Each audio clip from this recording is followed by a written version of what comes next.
Olá, pessoal, tudo bem? Estamos em mais um episódio do podcast Sem Juridiquês e hoje eu trouxe a figura da doutora Isabela, uma super advogada, super ativa nas redes sociais, e a gente vai bater um papo justamente sobre rede social. Então, quais são os limites da rede social? O advogado na rede social pode, não pode? Tem alguma regra específica? Algum cuidado que você deva tomar?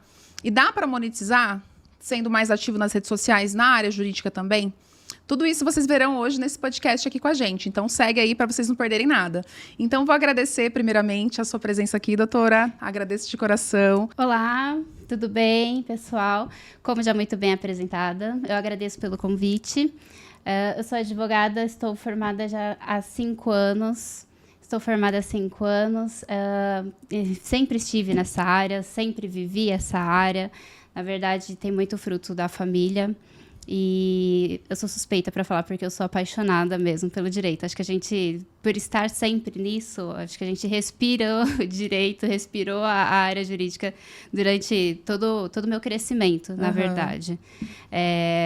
A partir da rede social, eu comecei a perceber que é realmente muito importante. Isso nasceu mais depois da pandemia, com inspiração em outros profissionais, mas é inspirador, é muito, muito bacana o crescimento que eu tenho sentido, principalmente nessa área voltado para a rede social, para trazer o profissional do advogado na rede social. Que legal, doutora. Então é isso, pessoal. Eu vi que você falou que você veio de uma família de advogados. A gente falou muito sobre isso em outros episódios. Assim, o fato de você vir de uma família de advogados te traz algum tipo de benesse? Ou você acredita que a sua trajetória até aqui tem muito mais relação com os frutos que você foi, com o que você foi plantando para colher frutos? Ou você entende que teve algum tipo de benefício você vir de uma família de advogados? Na verdade, é assim. Minha madrasta é advogada, meu pai cursou, minha tia é advogada. Encurtar caminho, eu acredito que não. Mas ajuda, não dá para negar, ajuda. O que eu percebo é que a faculdade não ensina o dia a dia da profissão. Então, por estar ali naquele ambiente, por ver como que é o dia a dia, estar conversando o tempo todo a respeito, ajuda, sim. Mas não acredito que seja, pelo menos na minha vivência, não acredito que seja necessariamente questão de encurtar caminho. Uhum. A gente vai colhendo... É um facilitador. Isso, porque tem muita pegadinha, eu acredito, no dia a dia. Muita coisa que a faculdade não ensina. Uhum. E estar ali ajuda muito. E eu falo que, na verdade, assim, até a minha experiência, assim, mesmo com anos de atividade jurídica hoje, eu percebo que tem casos que chegam no escritório que ainda são desafiadores, né? Então, a gente não vai realmente saber tudo. E mesmo que a gente venha, muitas vezes, de uma família de advogados, que tem aí, muitas vezes, um peso pra gente, não vai ser isso que vai fazer com que eu seja ou não um bom profissional, né? Porque vai depender muito do que o profissional realmente pretende para ele, das escolhas que ele fez, individuais, independentemente do histórico familiar, não é verdade? Sim, com certeza. Acho que cada um colhe o fruto daquilo que planta. Mas não posso negar que uma base bacana do dia a dia da família auxiliou muito. Mas após isso, a gente caminha com as próprias pernas. Legal. Né? Cada dia é um dia novo, é uma experiência nova, é um desafio novo. E isso é bacana. Que legal, doutora. E quais foram os seus principais desafios? O que você tem aí de aprendizado para trazer como advogada que você acha que são importantes para quem está assistindo o nosso podcast? Olha, o que eu entendo dos principais desafios que eu tive foi de me encontrar ali naquele ambiente, no sentido de pensar se eu vou para a sociedade, se eu vou atuar sozinha, se eu vou atuar em parceria. Foi ali que foi esse o principal desafio que eu tive até o momento. Aprendi muito com isso, acho que como todas as experiências que a gente tem no dia a dia, eu aprendi muito com isso. Atualmente estou trabalhando sozinha. Às vezes eu brinco que a gente tem uma carreira solo com participações especiais. Uhum. Porque aprendi a trabalhar em parceria e isso para mim foi muito gratificante. Foi um crescimento muito bacana. Aprendi muito nesse sentido.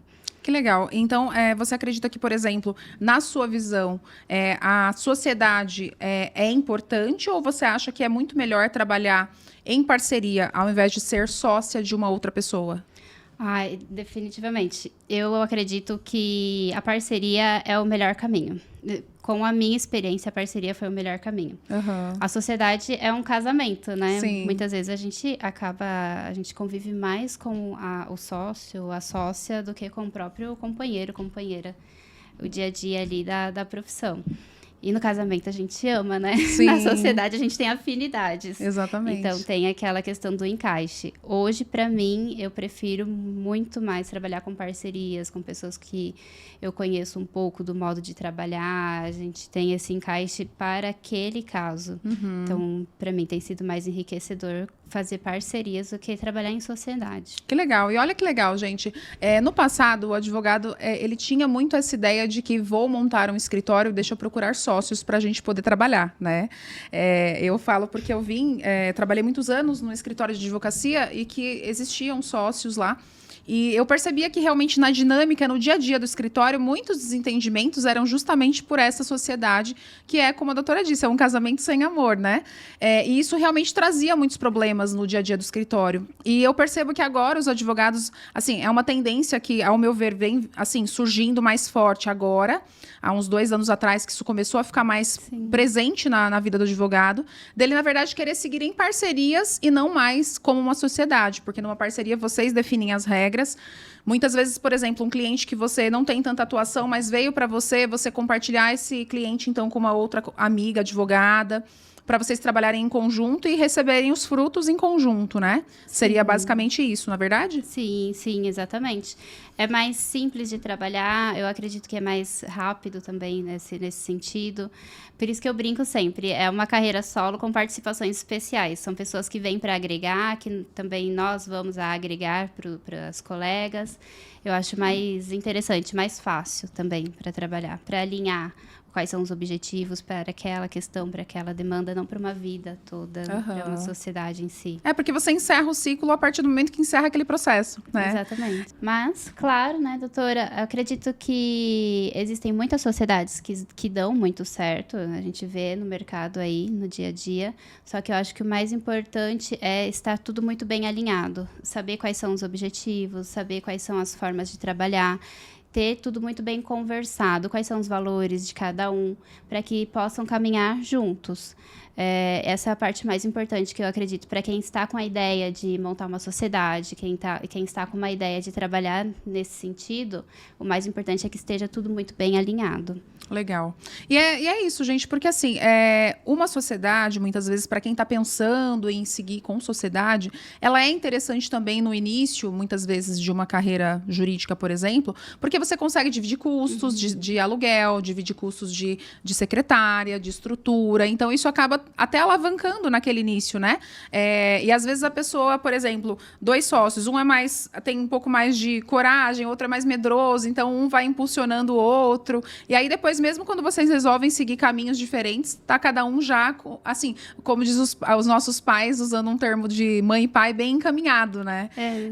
E eu acho que realmente ter uma boa conversa quando você define que vai seguir com uma sociedade é importante até para evitar, muitas vezes, acabar uma grande amizade, acabar uma relação de trabalho, porque a gente sabe que se a gente não define pontos ali no início, depois a gente vai falar assim, e agora? Como que a gente vai fazer com essa situação? E aí, às vezes, acaba criando um atrito e trazendo uma mágoa de algo que não deveria ter acontecido se tivesse tido um diálogo antes, como a doutora mesma abordou, né? Sim, exatamente. Acredito que para todas as relações, onde a gente tem uma conversa prévia muito bem estruturada, caminha bem. Como na sociedade, que não vai ser diferente. Se tiver tudo muito bem conversado, tudo muito bem alinhado, que estejam os dois no mesmo sentido de ideias, acho que caminha muito bem. Muito bem. Sentido. E é isso, gente. Então, assim, agora a gente vai falar um pouquinho sobre rede social. A doutora Isabela é super ativa nas redes sociais, ela sempre está postando conteúdo, está postando dia a dia, rotina. Ela mistura lifestyle com a vida realmente de advogada. Eu queria saber de você, assim, a sua atividade nas redes sociais, elas auxiliaram você, elas alavancaram o escritório, elas trouxeram clientes. O que você tem para dizer para a gente sobre essa sua experiência com rede social? Olha, tem sido bem positivo mesmo. O que eu tenho percebido é que está aproximando a profissão mesmo, o dia a dia da profissão, com os clientes. A gente não tem um produto, né? A advocacia, nós não temos um produto que você apresenta o produto igual a algumas outras profissões ou outros segmentos. Então, meio que eu comecei a observar de outros advogados que já estavam ali nas redes sociais, que eu achei muito bacana, é o quê? Trazer o dia a dia, não só da advocacia, mas a profissional que está ali à frente, né? Mostrar como que é, como que pensa. Então, tem agregado muito. Tem aproximado muito o escritório dos clientes, tem sido muito bacana, tem surtido resultados positivos. Ah, que legal. E esse cliente que ele vem, por exemplo, de uma rede social, ele vem para uma consulta assim, física no seu escritório, ou ele muitas vezes vem para um atendimento online, ou isso hoje em dia é misto? Não é sempre que vai ser um atendimento online? Só para a gente entender, porque tem pessoas que não têm muitas vezes, nesse momento ainda, condições de ter um escritório físico, mas que eles podem muitas vezes oferecer um atendimento online por serem mais ativos na rede social e isso ser uma forma deles iniciarem aí na carreira jurídica, né? Com certeza. O que eu observei muito foi que após a pandemia, nós agregamos muito esse sentido do atendimento virtual. Então, existem sim os clientes que eu prefiro e que os próprios clientes preferem que seja presencial, mas existe também, está aumentando gradativamente os clientes que eu consigo fazer o atendimento virtual, à distância. Então, nós conseguimos atingir o maior número de pessoas exatamente pela rede social, porque foi ali que eles nos conheceram, foi ali que conheceu do trabalho, de alguns resultados. Então, é nesse ponto que tem aproximado muito, principalmente no atendimento virtual. Legal. A gente sabe também, né, para quem é da área jurídica, que a rede social é também, assim, algo a se preocupar no sentido da profissão do advogado, porque a gente sabe que como a gente realmente entrega um serviço e não um produto, a gente não pode fazer nenhum tipo de propaganda direta do seu serviço, do seu trabalho jurídico.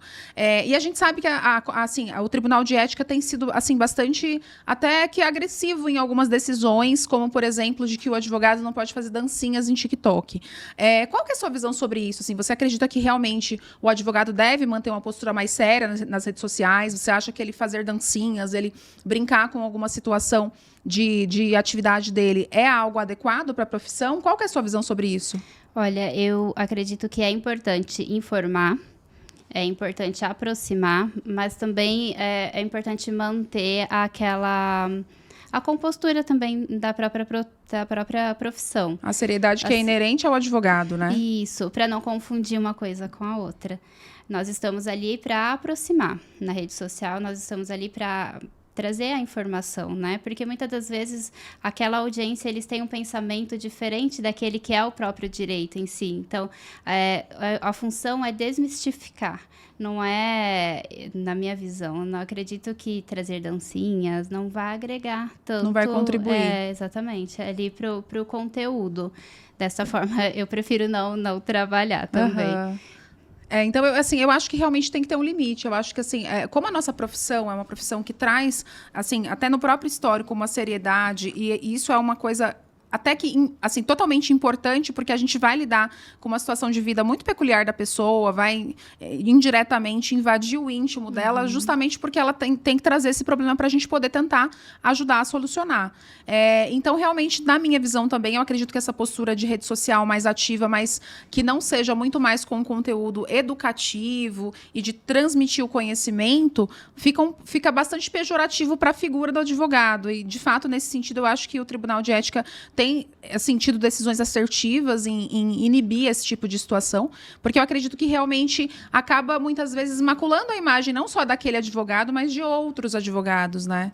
Com certeza, acaba confundindo, né? Acaba confundindo o cliente. Nós estamos ali como tiktokers ou como profissional da advocacia. O que eu entendo é que a gente tem que levar informação, agregar conhecimento. Respeito, mas eu concordo com as decisões que estão sendo tomadas pelo Tribunal de Ética nesse sentido. Legal, doutora. E para você que está sempre bem atuante, quais são as dicas, macetes que você dá para quem quer começar agora a usar a rede social, assim, de forma mais efetiva, voltado para o ramo da advocacia? O que você tem de dicas para passar? Assim, o que você faz no seu dia a dia? Eu acordo, já posto que eu estou tomando café, ou eu posto que eu estou indo para academia, eu posto um atendimento, eu posso, por exemplo, gravar um depoimento com o cliente ou mostrar o rosto do cliente. O que você tem de cuidados e quais são suas dicas para quem quer fazer isso? Existem alguns pontos que a gente precisa observar, eu acredito, né? Principalmente manter não violar os clientes, não violar os casos, não expor tudo o que Não está dá publicidade ao caso, né? Exatamente. É trabalhar, mostrar o dia a dia, mas de uma forma um pouco mais tranquila, sem invadir a privacidade do escritório também, que eu acho muito importante, e a privacidade dos clientes. Eu acredito que o primeiro ponto, quem deseja começar nas redes sociais, o primeiro ponto, não tenha vergonha, porque é natural. Nós estamos ali para mostrar o dia a dia, para conversar com a audiência, então não tenha vergonha. Mas entre ter vergonha e não ter vergonha, tome muito cuidado com aquilo que expõe. Né? O mais importante é saber até onde você está tirando uma dúvida ou aonde já está chegando numa consulta, porque ali não é ambiente de consulta. A função ali é informar, é aproximar. A consulta tem que acontecer dentro do ambiente do escritório, seja virtual, seja presencial. Tem que ter esse feeling, essa noção no momento que nós estamos ali mostrando o dia a dia mesmo. Eu acredito que tem que tomar muito cuidado com o quanto expõe na rede social. O que eu percebo é que quando nós estamos iniciando, a gente começa com muita vontade. E conforme vai passando o tempo, a gente vai percebendo os limites. Então, é importante que nós temos o conhecimento do que o Tribunal de Ética, do que ele nos dispõe, mas a gente tem que saber exatamente quais são os limites do profissional ali naquele ambiente. E a consulta é um ponto desses. O que a gente tem que fazer ali é prestar informação. E a consulta acontece dentro do ambiente do escritório, na intimidade do cliente com o profissional, com o advogado. Legal. E você costuma postar, por exemplo, tudo o que acontece na sua vida na rede social? Ou o que você compartilha? Como que você filtra e peneira esses conteúdos? Ai, não. Eu prefiro ser bem mais superficial nesse sentido. Não costumo postar tudo o que acontece na minha vida, até porque eu preservo muito a questão da intimidade, da privacidade. Eu posto mais, são pontos específicos do dia, são os pontos que agregam, que consigo fazer o link entre o dia a dia, né, da vida com a profissão. Aí que eu acho interessante que a gente traga para a rede social. Agora, questões de mais intimidade, envolvendo outras pessoas também, eu acho que aí já é um limite que a gente precisa tomar cuidado. Essa é a minha opinião, essa é a forma como eu tento demonstrar o dia a dia ali naquela rede social. Legal. Vocês viram então, né, pessoal? Tomar bastante cuidado com rede social. Rede social é um super suporte para o advogado, não só para o jovem advogado, mas para o advogado que não é tão ativo nas redes e quer realmente ficar mais conhecido. Muitas vezes quer fazer com que aquele conteúdo que ele tem ali para ele consiga atingir um número maior de pessoas. Isso realmente vai acontecer, mas realmente tomar muito cuidado. Do mesmo jeito que uma ferramenta que ela te ajuda, ela pode te trazer muitos problemas, inclusive problemas éticos. Então, tomar bastante cuidado.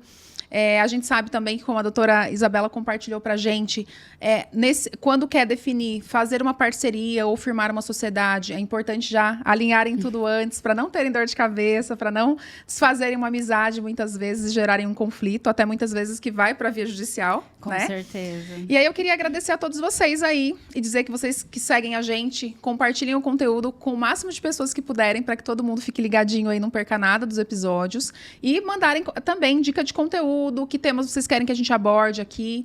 Queria mais uma vez agradecer a doutora Isabela por ter vindo. E eu queria saber de você, do direito para a vida. O que você tem de mensagem para passar para a gente? Olha, eu acredito que o direito é uma fonte de esperança, muitas das vezes. Então, para mim, na minha vida, o direito foi uma forma de ajudar as pessoas também.